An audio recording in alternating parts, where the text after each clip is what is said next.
El cuerpo humano es una máquina maravillosa de precisión, casi nunca nos detenemos a pensar. Está formada por 20 o 30 trillones de células que trabajan de una manera concertada, de tal manera que la buena salud es el resultado de la sinergia, o sea, del trabajo coherente de todas y cada una de esas células. Como cualquier organismo viviente, cada una de nuestras células necesita agua, necesita nutrientes y necesita oxígeno. Pero ¿qué recibe también en los tiempos modernos? Con el agua estamos incorporando cloro, flúor, óxido de hierro, sulfato de aluminio. Con los alimentos, pesticidas, preservantes, colorantes, compuestos de drogas farmacéuticas. Y con el aire respiramos un cóctel muy peligroso de monóxido de carbono, de óxido de nitrógeno y de óxidos de azufre, etcétera.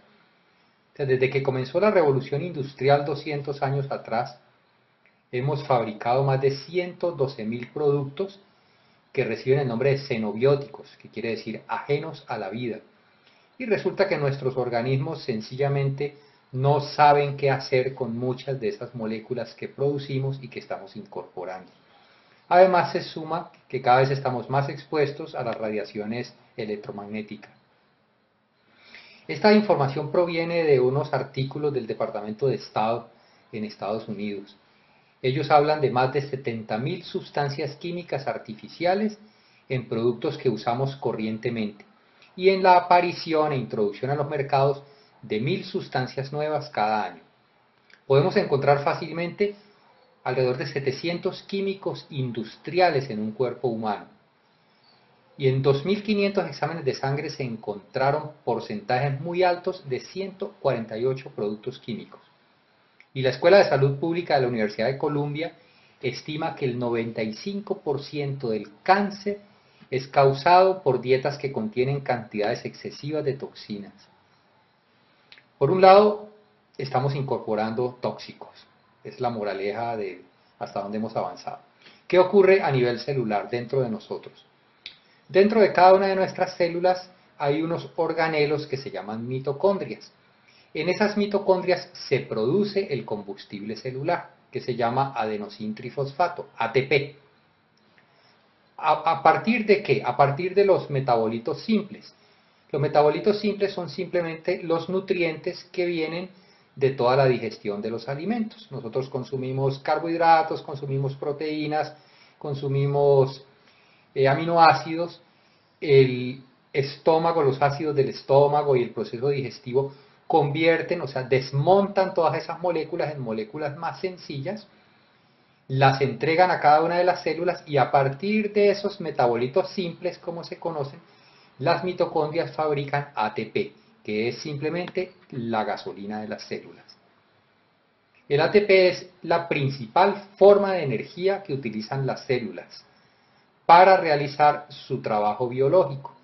Podemos decir de una manera más o menos metafórica que nada al interior de la célula se mueve sin ATP. Es decir, el ATP proporciona la energía para el trabajo biológico útil de cada una de las células. La molécula de ATP está formada por una base nitrogenada que se llama adenina, que está unida al carbono 1 de un azúcar que se llama ribosa, y ese azúcar que se llama ribosa en su carbono 5 enlaza 3 grupos fosfatos de alta energía. ¿Qué nos interesa retener en nuestra mente en este momento? Que la molécula de ATP, que es la forma de energía utilizada por las células, contiene, entre otras cosas, un azúcar que se llama ribosa. La palabra ribosa es simplemente un acrónimo del Instituto Rockefeller de Bioquímica y la descubrió y la describió Phoebus Lejeune durante sus estudios sobre el ADN. ¿Qué pasa con la ribosa? En presencia de ribosa, o sea, si tenemos suficiente ribosa dentro de nuestras células, los depósitos de ATP se recargan muy rápidamente. La ribosa es una sustancia natural extremadamente segura. ¿Para qué es indispensable también la ribosa? Para la síntesis de los ácidos ribonucleicos. Recordemos que en el colegio que veíamos que el RNA y el DNA o el ADN, el ácido ribonucleico y el ácido desoxirribonucleico. ¿De qué se encargan estos ácidos en el interior de las células? El ácido ribonucleico es el transmisor de la información. Las células necesitan comunicarse entre ellas. Por ejemplo, llegan los mensajes a través de las hormonas sobre hay que madurar sexualmente, le llegan a una niña, por decir un ejemplo, a los 14 años. Y hay todo un trabajo orquestado que empieza a ocurrir en su organismo para que tenga lugar la maduración de esa joven. Esos mensajeros de información son los ácidos ribonucleicos. Y ahora, toda la información genética, que es donde están guardadas todas las instrucciones de funcionamiento de las células, todo lo que transmitimos a nuestros hijos, están configurados en el ADN. Entonces, la ribosa es fundamental para mantener la integridad de estos ácidos nucleicos.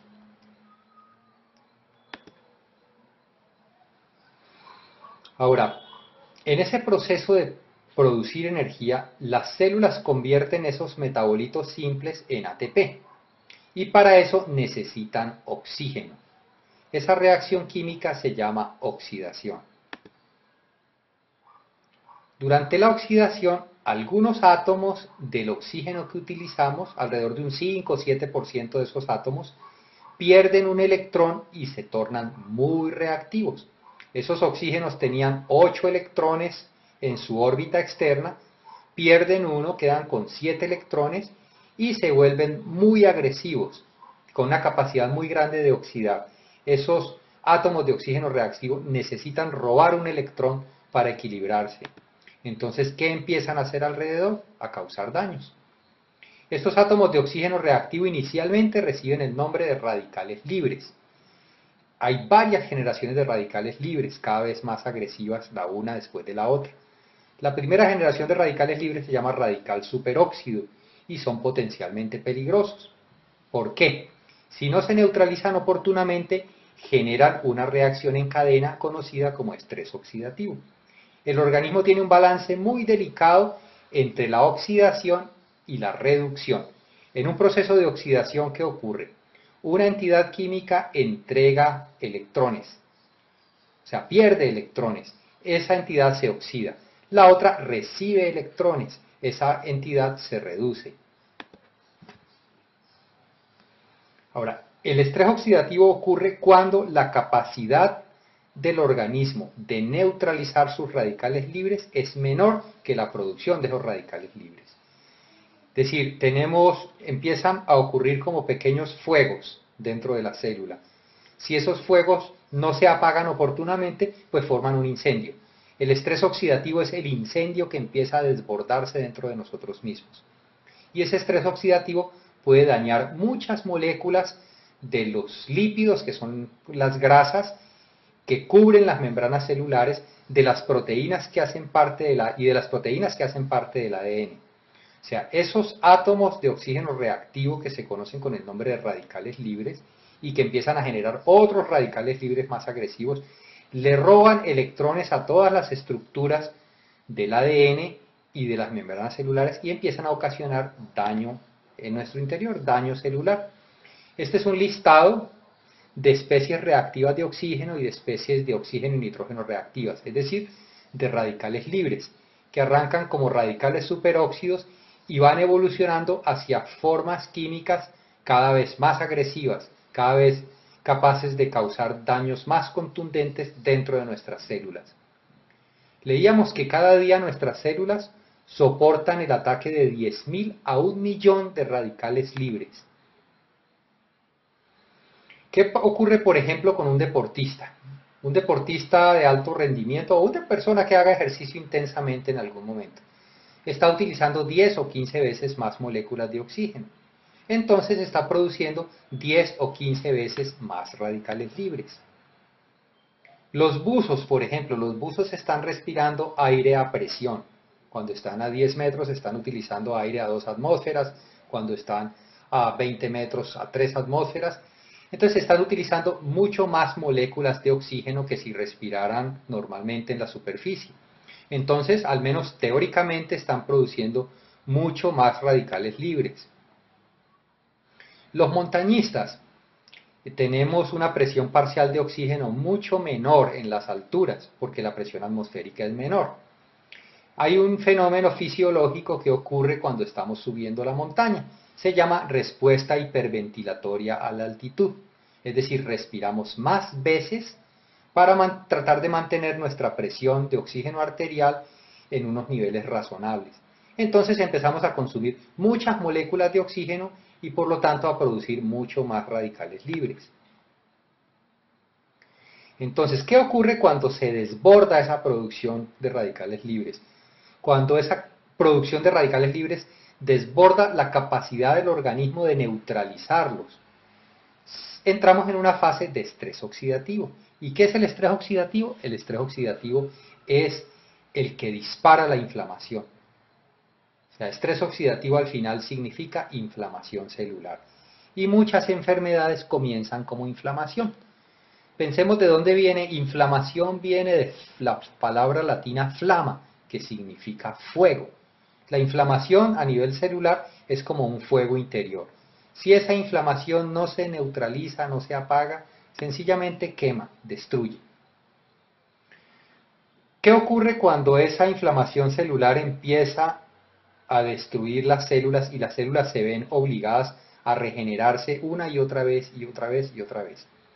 Resulta que dentro de las células, en la parte terminal de los cromosomas, existen unas estructuras que se llaman telómeros. Esos telómeros son los relojes que determinan el número de veces que cada célula puede replicarse, o sea, puede regenerarse. Entonces, cuando los radicales libres causan daños al ADN, empiezan a acelerar estos relojes biológicos. O sea, las células en su proceso de regenerarse una y otra vez, aceleran lo que se llama la apoptosis celular, que es una muerte celular programada.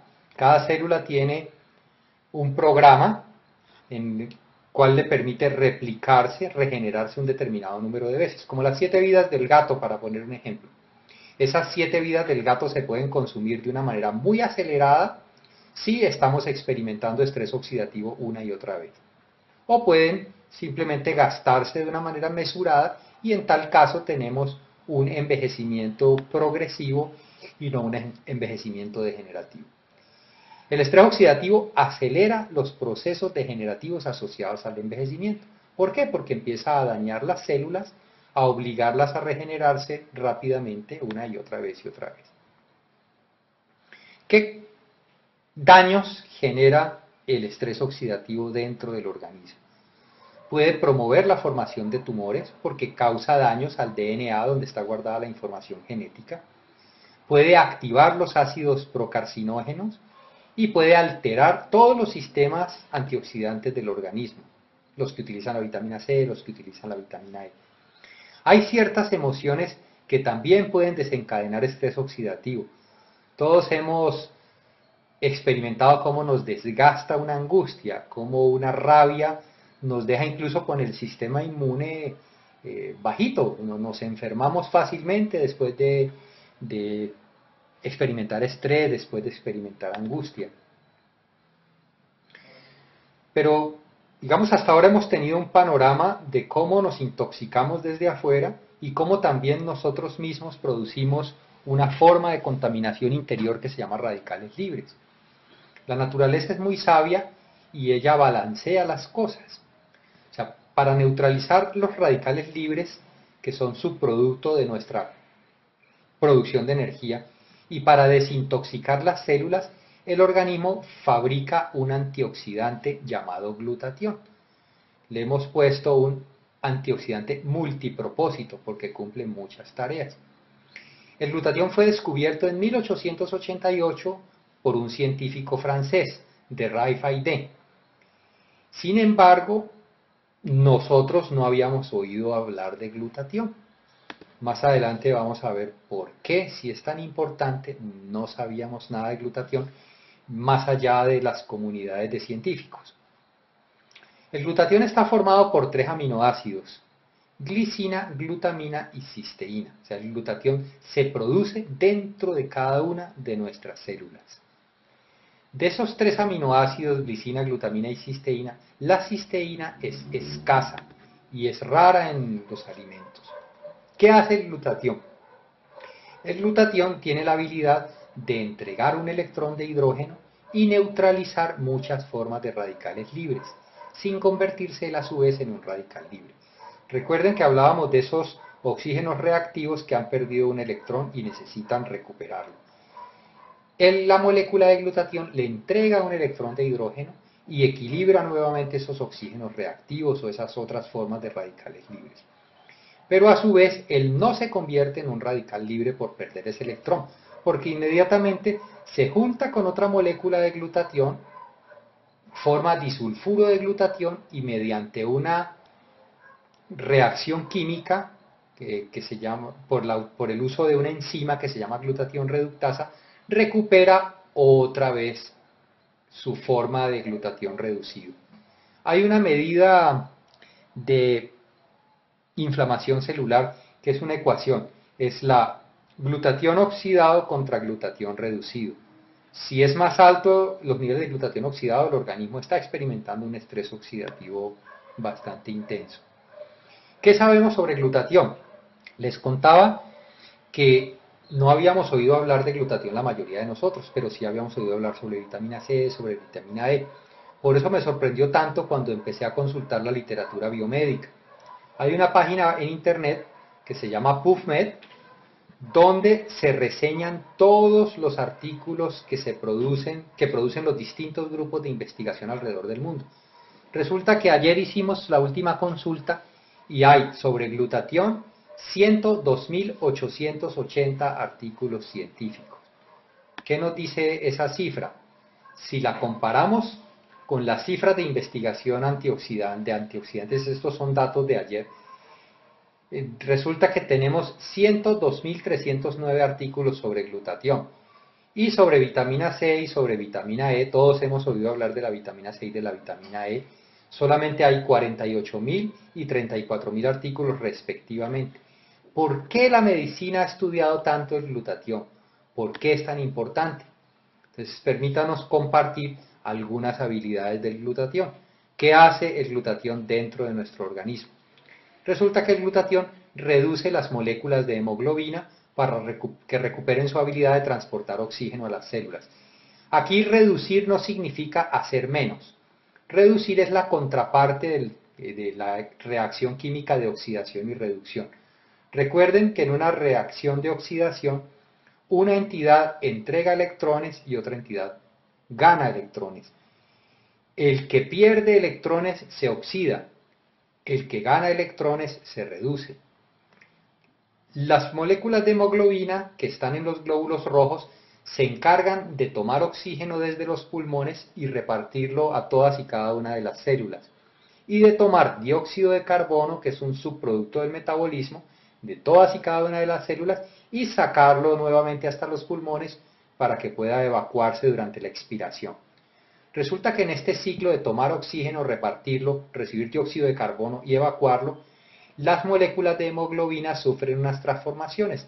El glutatión es el que se encarga de que estas moléculas vuelvan a estar disponibles para transportar oxígeno en cada ciclo. Es decir, sin glutatión ni siquiera podríamos aprovechar el oxígeno que tomamos durante nuestra respiración. ¿Qué otras cosas hace el glutatión? Es importante para la producción de linfocitos. Los linfocitos, recordemos, son los glóbulos blancos. Podemos producir un glóbulo blanco, dura digamos media hora o 2 horas máximo. Se producen todo el tiempo en el organismo y son nuestra primera línea de defensa contra los virus y contra las enfermedades.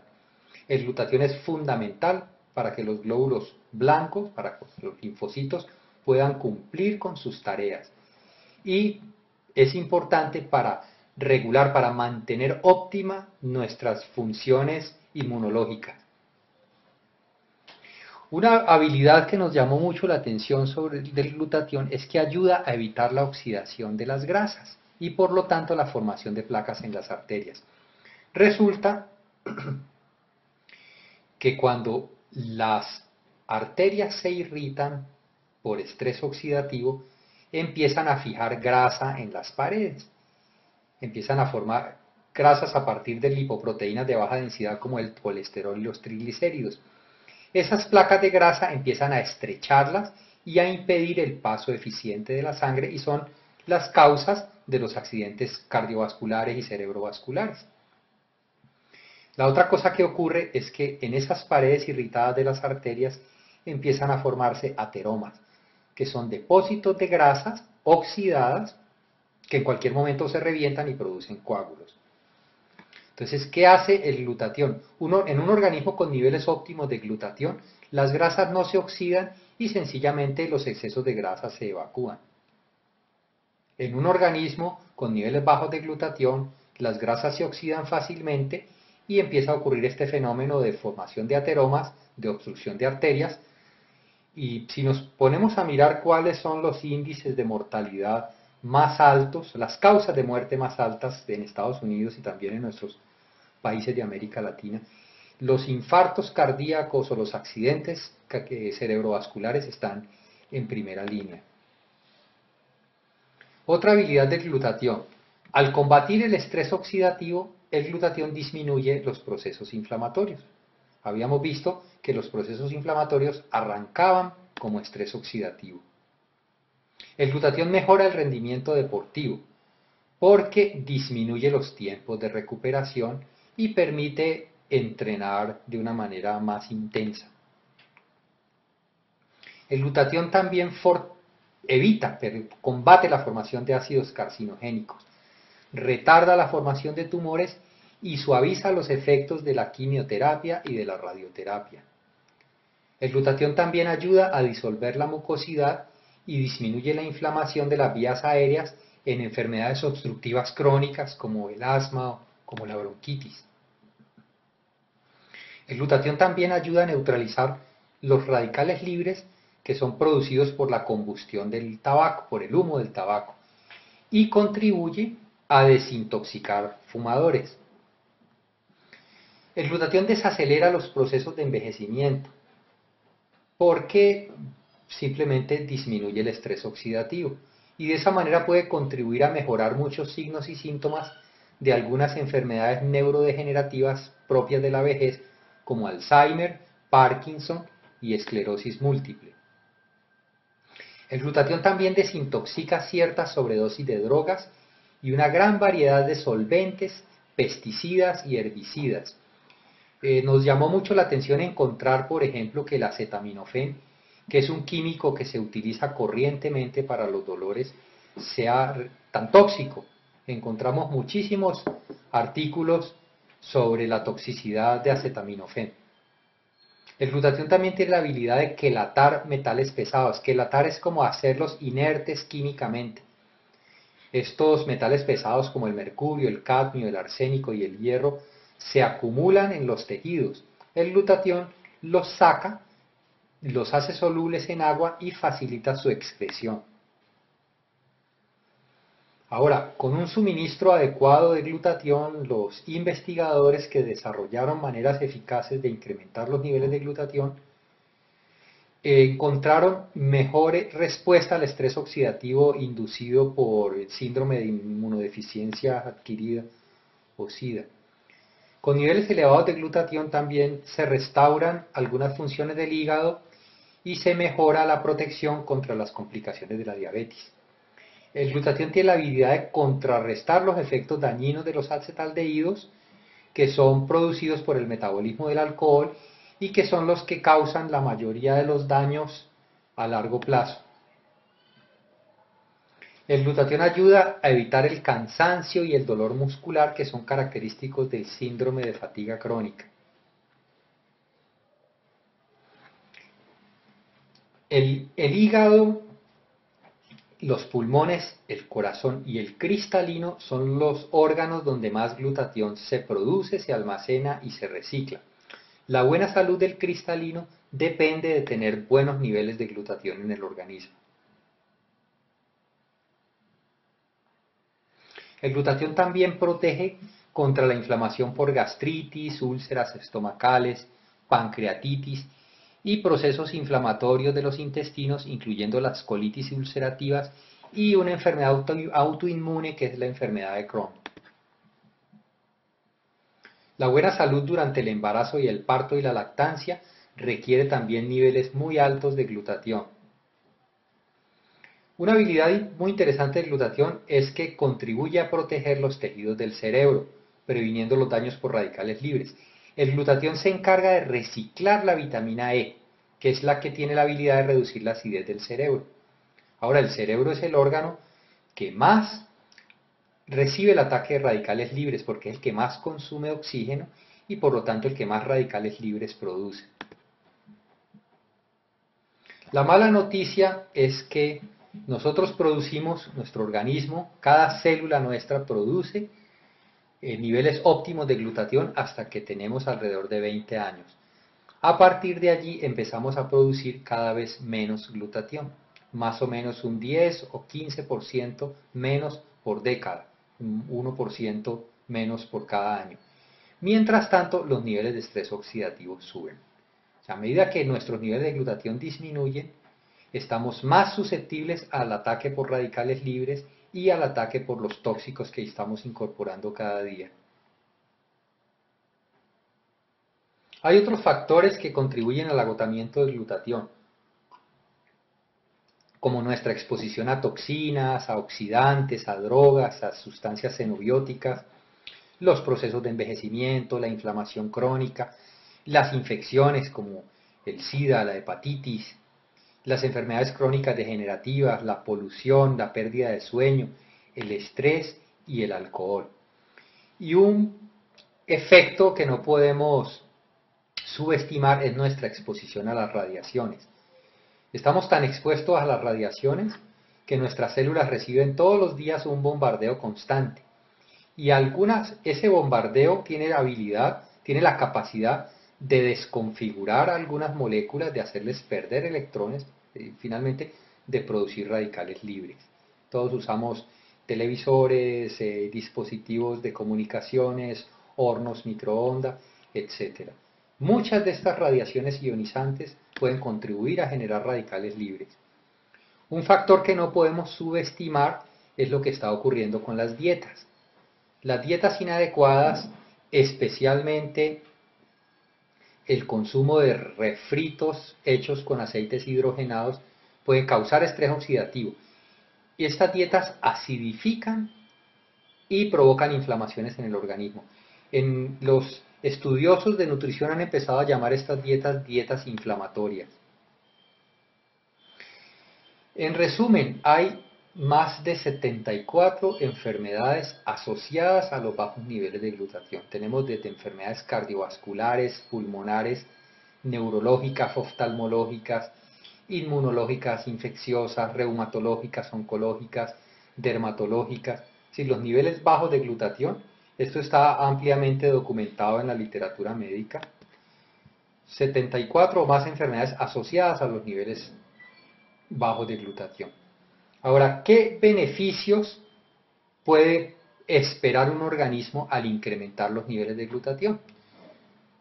Se disminuyen los procesos inflamatorios, el organismo recupera la habilidad de desintoxicarse de metales pesados y de muchas sustancias químicas y de toxinas y de prácticamente todos los radicales libres conocidos.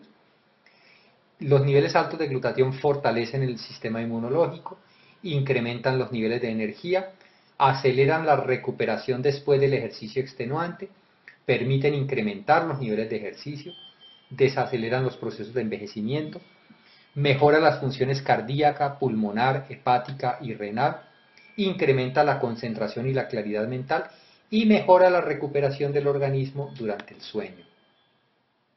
Ahora, ¿por qué ocurren por qué estos beneficios? O sea, no es que simplemente nos parece, eso se puede documentar, se puede probar con exámenes de laboratorio, aquí hay, digamos, algunos indicadores. Resulta que cuando se suben los niveles de glutatión, se incrementa significativamente el factor de crecimiento insulínico.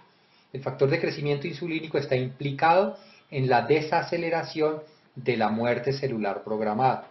O sea, un factor de crecimiento insulínico alto significa una desaceleración de esa muerte celular y por lo tanto una desaceleración de los procesos de envejecimiento. Cuando se incrementan los niveles de glutatión, se aumenta la producción de la dehidroepiandrosterona, que es la prohormona de la juventud. O sea, Con niveles altos de glutatión, lo que ocurre es una revitalización impresionante del organismo. Esta dehidroepiandrosterona es un marcador de vigor, es un marcador de organismos saludables, de organismos jóvenes, por decirlo de alguna manera. Otra cosa que ocurre cuando se suben los niveles de glutatión es que disminuye significativamente el factor de necrosis tumoral. El factor de necrosis tumoral es un indicador de inflamación. Si yo subo los niveles de glutatión, inmediatamente todos los marcadores de inflamación disminuyen. Otro marcador de inflamación, o sea, una sustancia implicada en los procesos inflamatorios, es la proteína C reactiva. Con niveles altos de glutatión disminuye la presencia de la proteína C reactiva. Y con niveles altos de glutatión se regula la activación del NF-κB, que es factor nuclear potenciador de las cadenas ligeras kappa de las células beta reactivas. Este nombre tan complicado es una sustancia que está implicada en muchas patologías crónicas y degenerativas y en el desarrollo inmune inadecuado. Pues resulta que el glutatión regula la actividad de esta sustancia. Esto puede medirse en exámenes de laboratorio, puede comprobarse la veracidad. Esto es una lista de químicos que son solubles en grasas y que son difíciles de desintoxicar, pero que el glutatión tiene la habilidad de desintoxicarlos. ¿Cómo nos exponemos a esos químicos? Simplemente comiendo papas refritas en la calle, exponiéndonos a efluentes industriales, respirando humo de los vehículos, humo de cigarrillos, de asadores, de exhaustos de vehículos, exponiéndonos a algunas ropas, algunos desinfectantes, algunos aglomerados de la madera, algunos recubrimientos, algunos limpiadores o removedores de pintura, consumiendo pesticidas, pues que muchos de nuestros alimentos han sido fumigados, y utilizando algunas manufacturas plásticas, o recubrimientos, o pegantes, es decir, estamos muy expuestos. Ahora, ¿de dónde viene subir los niveles de glutatión? Les hacía una pregunta hace un rato y es, ¿por qué si el glutatión es tan importante, si es fundamental para la vida, no habíamos oído hablar de él? ¿Por qué si la ciencia médica lo ha estudiado mucho más que a la vitamina C y a la vitamina E, no habíamos oído hablar de él? Sencillamente porque no habían encontrado maneras eficaces de subir los niveles de glutatión. El glutatión no se puede ingerir simplemente porque el organismo lo destruye. Es decir, los ácidos del estómago cogen las proteínas que consumimos en la carne, por ejemplo, y las convierten en metabolitos más simples. Entonces, el glutatión no sobrevive el tracto digestivo, el glutatión tiene que producirse desde adentro. Entonces, el doctor Robert Keller, que fue pues uno de los mejores médicos en América, en Estados Unidos, reconocido por sus pacientes en las áreas de medicina interna, inmunología y hematología, un docente muy eminente de la Escuela Mayo de Medicina, que es una escuela de mucha reputación en Estados Unidos, autor de más de 100 artículos científicos y autor de más de 75 capítulos de libros de medicina. Él desarrolló una fórmula para entregar a sus pacientes cisteína, que es el aminoácido escaso para que el organismo mismo vuelva a producir glutatión. Por otro lado, el doctor Nagasawa es el líder científico de Max International. Él ha investigado sobre glutatión por más de 25 años. Un profesor muy eminente de diseño farmacológico, química medicinal y toxicología de la Universidad de Minnesota. Editor de la revista de Bioquímica Médica y líder científico de la Administración de Veteranos. Él desarrolló una molécula que patentó con el nombre de riboceína. ¿Qué es lo que entrega al organismo? Entrega ribosa y cisteína. Recordemos que la ribosa hacía parte de la molécula de ATP, que es el combustible celular, que la ribosa hacía parte de los ácidos nucleicos que gobiernan la transmisión de información y la integridad de la información genética. Y entrega cisteína. Este es mi testimonio particular, yo tengo 53 años y puedo entrenar con deportistas olímpicos todavía, participar en expediciones de alta montaña, en expediciones de buceo y experimentar un rendimiento y una capacidad de recuperación extraordinarios. y mis niveles de energía se mantienen óptimos a lo largo del día. Realmente para mí el descubrimiento de este producto, la oportunidad de estudiar profundamente la ciencia detrás de este producto y también la oportunidad tan interesante de un beneficio económico han sido pues algo para destacar.